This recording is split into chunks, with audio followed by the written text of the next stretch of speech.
दिनै BSUआव खामानि मावनाय सोरबा दैदेनगिरिफोर थांनायाव जोंहा दुखु मोना, सोरबा थाङोबा थांजोबथों। खुलुमबाय बयनिसिमबो। नोंथांमोननि साखाथियाव फैदों आङो दान्दिसे गुसुं भिडिअ लानानै। दिनैनि दिनाव नोंथांमोना मैयानि समाव नुदों BSUनि मिरुनि माखासे बिबानगिरिफोरा दिनै BPF मोनसे विंस बड'लेण्ड स्टुडेन्ट इउनियन जानानै बिथांमोना दिनै इउपिपिएल हान्जाजों जगदान जाहैनायखौ नुनो मोन्दों।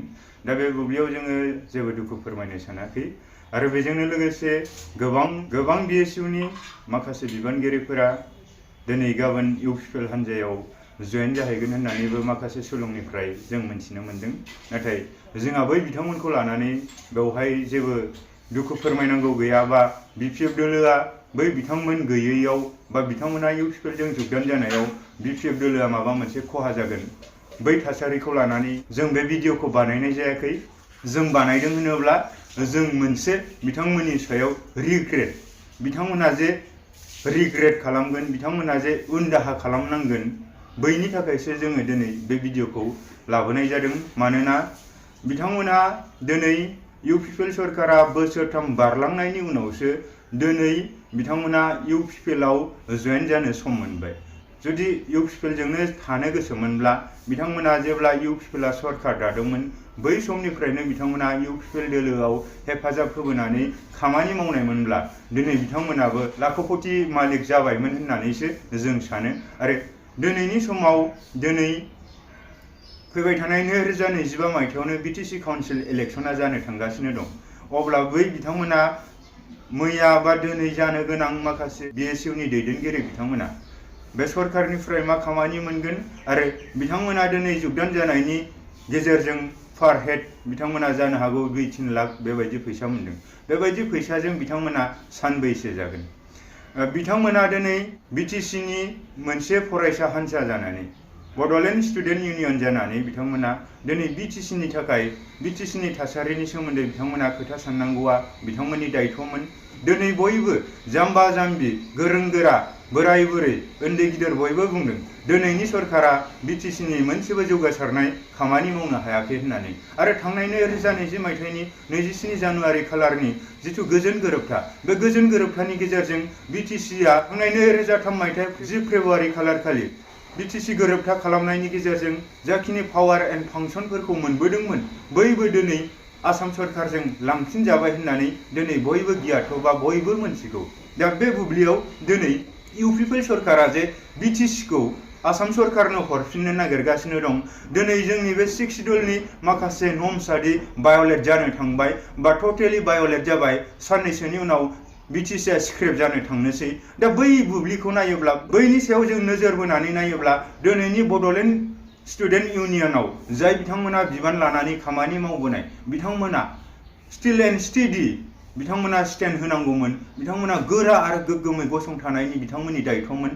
दा बिथांमोना दिनै BTCनि खोथाखौ सानाब्ला सोरबा बै बबेबा अख्रांनिफ्राय सोरबा इसोरा अबतार महरै बेवहाय सोरखौबा जोंनि गेजेराव फ्रिडम फाइटार जोनोम हरनो थाङा। दिनै जों BTCआव थानाय माखासे जोंनि साननो हनो गोरों इन्टेलेक्चुएल माखासे जोंनि इडुकेटेड स्टुडेन्टफोरासो जोंनि इयुन BTCनि फिउचारखौ दानायाव जों बयबो आखाइजों आखाइ हमलायनानै जों खामानि मावनांगोन। न' डाउट आं इउपिपिएलआव गैया होननानै बुङाखै, नाथाय इउपिपिएलनि गेजेरजों दिनै BJPआ दिनैनि BTCखौ आसाम सरकाराव लांफिननो नागिरदोंब्ला दिनै बैफोराव स्टेन्ड होनांगौ दायथ'आ जों साफ्रोमबो BTCनि थागिबि गोरों गोरा सुबुंनि इन्टेलेक्चुएल मेलेमजिबिफोरनि। दिनै जुदि इउपिपिएलआ BJPनि एजेन्ट जानानै BTCखौ फाननायनि लामायावब्ला दिनै बिथांमोनजों थांनांगौनि खोथा गैया होननानैसो आं बुंगोन। आरो दिनै BSUआव खामानि मावनाय सोरबा दैदेनगिरिफोर थांनायाव जोंहा दुखु मोना, सोरबा थाङोबा थांजोबथों, बेजों BPFआ जेबो खहा जाया। नाथाय जों BTCनि थाखाय BTCखौ रखना बेखना खालामनांगौ होननानैसो बेखिनि खोथाखौ बुंदों। दिनै गमामायैनो हाग्रामा महिलारि बिथाङाबो गावनि गादि आरो पावारखौल' नायनायमोनब्ला दिनै बिथाङा थांनाय 2020 मायथाइनि उनाव जेब्ला BTC काउन्सिल बिसायख'थिया जादोंमोन बै समावनो सरकार बिथांमोना माखासे कनस्पिरेसि खालामनानै माखासे खायदा कुसल बाहायनानै बिजेपिजों इउपिपिएलजों सरखार दादोंमोनब्लाबो बैनि उनावनो हाग्रामा महिलारि बिथांनाव गोबां अफार फैदोंमोन। नाथाय दिनै बिथाङा बैफोरखौ एभयड खालामनानै इगनर खालामनानै बिटिसिनि सार्थआव ट्राइबेल माहारिफोरनि सार्थआव बिथाङा दिनै बिजेपिजों आखाइ हमाखै। मानो आखाइ हमाखै?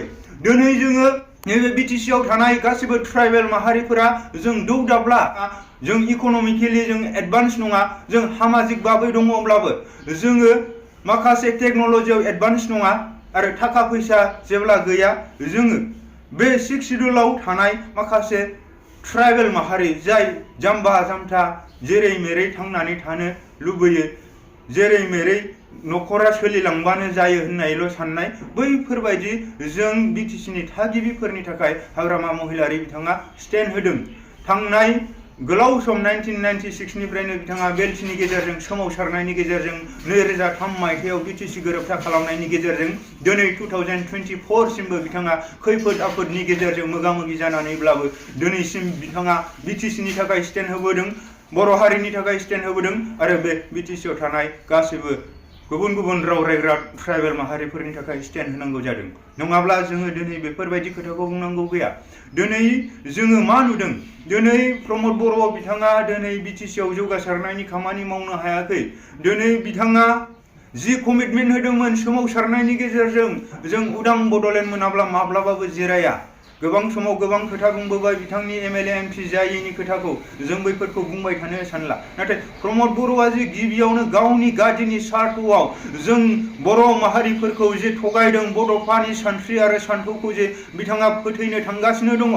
दिनै अब्ला बैबायदि थासारियाव जों बर'नि गेजेरावनो बर'आनो गार्जेन महरै दायथ' लानानै बिटिसिनि सार्थआव जुदि खामानि मावाब्ला जोंनि बेसेन गोसा सम आरो जिउखौ बावसोमनानै मोनखानाय बिटिसिखौबो रैखा खालामनो दिनै जुदि 1 लाख 2 लाख थाखाजोंनो जोङो बेयावनो गोजावहैयोब्ला जोंनि इयुन बिटिसिआ मा जागोन, बर'नि इयुना मा जागोन बैफोरखौ सानना नायनाया जोबोद इम्परटेन्ट होननानै आं सानो। दिनै जाय बिथांमोना थांबाय आरो जाय बिथांमोना थांबावनो नागिरदों नोंथांमोना थांनायनि थाखाय नांगौबो गैया। बिपिएफ दोलो हिसाबै बिपिएफ दोलोआ अरायसम स्ट्रंखा आरो गोरा आरो गोग्गोमखा। दिनैनि समाव नैबे फैबाय थानाय जिथु एमपि बिसायख'थि जानो थांगासिनो दं बे बोसोरनि बैसाग दाननि बैसागुनि सिगां बेवहाय दिनै बिजेपि आरो इउपिपिएलआ बिपिएफखौ थोर खमफिदों। दिनै बिथांमोननि जेननाया रोखा होननानै बिथांमोना मोनथिनो मोनदों। दिनै न' डाउट बिटिसिआव दिनै बिपिएफ हान्जाया मोननैल' कनस्टिटुएन्सियाव एमपि केन्डिडेट फसंगोन, बे मोननैयावबो देरहालांगोन आरो देरहानायनि गेजेराव बिथांमोना सासे मन्त्रि डिमान्ड खालामगोन आरो बे इतिमयधे हाग्रामा महिलारि बिथांनि डिमान्डजों मन्त्रिबो मोननो थांगासिनो दं।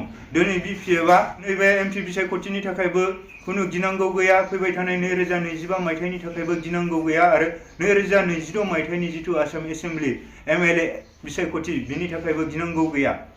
दिनै इउपिपिएलजों बिजेपिनि गेजेराव सैलायै थासारि, दिनै बिजेपिआ इउपिपिएलनि सायाव फोथायनायखौ नागारबाय। बिनि थाखायनो दिनै सिङाव मा षड़यन्त्र जानानै दं। दिनै प्रमद बर'आ 1 नं लकसभा क'क्राझार कनस्टिटुएन्सियाव एमपि बिजाथि गेलेफैनांगौ बा गेलेनो थाखाय षड़यन्त्र खालामदों। मानि थाखाय? बिथांमोननि राजु ब्रह्मआबो देरहाया, सोरबा हंगि बंगियाबो देरहाया। हिमन्त बिश्व शर्मा बिथाङा चन्दनखौ इउपिपिएलनिफ्राय गेलेनो थिनदों आरो चन्दना बिजेपिनिफ्राय टिकेट मोनबा बेवहाय गेलेगोन, नाथाय बिथांमोनहाबो देरहाया। बैफोर माखासे खोथाखौ जों इसिङारि सुलुंनिफ्राय मोनथिदों। दा बैफोर बिसायख'थि बा पलिटिकेलनि बेलायाव जों गोबांखौ जों सावरायनो साना, खिन्थु बिटिसि हिसाबै बर' हारि हिसाबै बिटिसिखौ गाबथानांगौ हिसाबै दिनै बिटिसिआव थानाय माखासे गोरों गोरा सुबुंफोरनि साननांगौ दायथ' दं। दिनै बेयाव नोंनि बे बिटिसिखौ रैखा खालामनो बा बिटिसिआ जे स्क्रेप जानो थांगासिनो दं बैखौ रैखा खालामनो 6 शिड्युलआ जे भायलेट जाबाय बेखौ जे रिफर्म खालामफिननांगौ, बैखौ फोसाबना होनो नोंनि बिटिसिआ आसामनि आवथायाव थांथारनो नागिरनायखौ हमथानो बै सोरगोनिफ्राय रावबो अबतार महरै बेयाव जोनोम लाफैनाय नङा। जोंनि थाखानाय गोरों गोरा बेक्तिफोरानो ज' सानलायनानै सोरजों थायोब्ला बिटिसिनि उन्नति जागोन बैफोरखौ साननांगोन। दा बेखिनिखौ नोंथांमोननिसिम बेखिनि भिडिअखौ लाबोबाय। आं रावनिबो सायाव गाज्रि नोजोरजों बुङाखै, खिन्थु बिटिसिनि सार्थआव, बर' हारिनि सार्थआव जोङो इउपिपिएल दोलोजों दिनै थानांगौनि सम नङा। आरो समग्र बिटिसियावनो साफ्रोमबो उन्दै गिदिर रावबो दिनै इउपिपिएल होनबानो खोनासंनो बाबाय, बोरैबा अगायल' मोननाय जाबाय। बिनिखायनो बिपिएफ दोलोआ बयजोंबो अनसायजानाय मोनदों आरो गमामायैनो हाग्रामा महिलारि बिथाङा बयनिबो अनसायनायजों बिथाङानो आरो उननि समावबो बिटिसियाव बिथाङा सासन बाराव जिरायनानै बे बिटिसिखौ जौगा बिथिं लामाजों दैदेनलांबावनायाव बिथाङाबो गोसो मोदोम होनानै बिटिसिखौ दैदेनफिनगोन। बेखिनिखौ जोङो थोंजोङै मोनथियो, मानोना जोंहा कनफिडेन्स दं, जोंहा फोथायनाय दं हाग्रामा महिलारि बिथांनि सायाव। जों सोरबा प्रमद बर' बायदि बबेबा आबसुनि फ्लेगखौ हमफ्लाना गोबाना गाबफ्लाग्रा नङा। जों एमएलए एमपि गावबुरा जेबो जाया होनग्रा नङा। जाय जाया होनो बेनो दिनै इउपिपिएलखौ बेसेबांबा नेरा नेफ्रा थैहां बरफहांनिफ्राय बोखांबोनाय इउजि ब्रह्म बिथां बायदिखौ गोरोबथानि उनावनो जोबगासिनो जोखारनानै बिथाङा प्रेसिडेन्टशिपखौ लादों। बैनो फर दा फार्स्ट टाइम बैनो बिनि गादि लबि, बैनि गेजेरजोंनो प्रमदा जे ओरैबायदि गादि लुबैसुला बेखिनिखौ नोंथांमोना हमनो हादों। आरो बिनि उनावहाय बिथाङा दिनै बिटिआरनि सिएम जाबाय। सिएम जानानै बिथाङा दिनै हिमन्त बिश्व शर्माखौ आथिं हमथाब हमथाब जेने थेने नेरा नेफ्रा सोलिगासिनो दं। बोसोरबाया सोलिगोन, बिनि थामसिन टेनियरखौ बिथाङा सोलिलांथोंसै। जिखिनि बिटिसिनि पावार एन्ड फांसनफोरा गोमाबाय बेखौ लाबोफिननांगौआव आरो उन्नति पदआव जों खामानि मावनांगौआव जों बिपिएफ दोलोखौ जोङो खनसेनि थाखाय सापर्ट खालामनांगोन होननानै बयनिसिमबो गोसो गुरैयै खावलायहरबाय। गोजोन्थों।